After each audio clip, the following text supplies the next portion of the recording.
অনন্ত জলিলের wife আমাকে ছোট করে দেখেছিলেন। উনি একটা স্ট্যাটাস দিয়েছিলেন যে ওই মেয়েটা নিজে থেকেই আসছে কেক খাওয়াতে, আমরা চিনি না।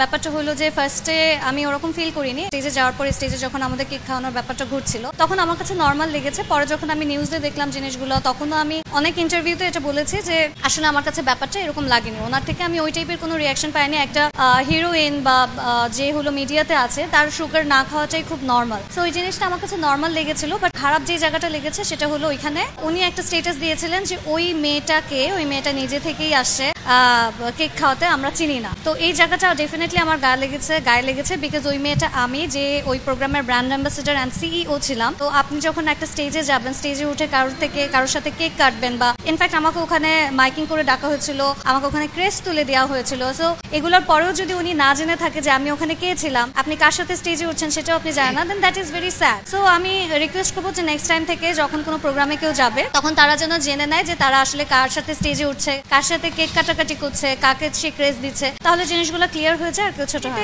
স্টেটাসটা দেখে ডেফিনেটলি আমার কাছে ছোট লেগেছে। আমাকে মনে হয়েছে যে আমাকে অনেক ছোট করা হয়েছে, সেটার জন্য আমি আমার একটা রিপ্লাই ভিডিও দিয়েছি। আপনারা অনেকেই ওটা কভার করেছে। সো পরবর্তীতে এটা হয়েছে, বাট এটা নিয়ে আমার মনে হয় না যে আর খুব বেশি বাড়ানো উচিত। সো আমি কোনো স্টেপের কথা কিছুই ভাবিনি। আমার যতটুকু ক্লিয়ারিফিকেশন করার দরকার ছিল আমি ওটুকু করেছি and that is it. So ওই ম্যাটারটা আসলে ওখানে আমি ভুলে যাওয়ার ট্রাই করি।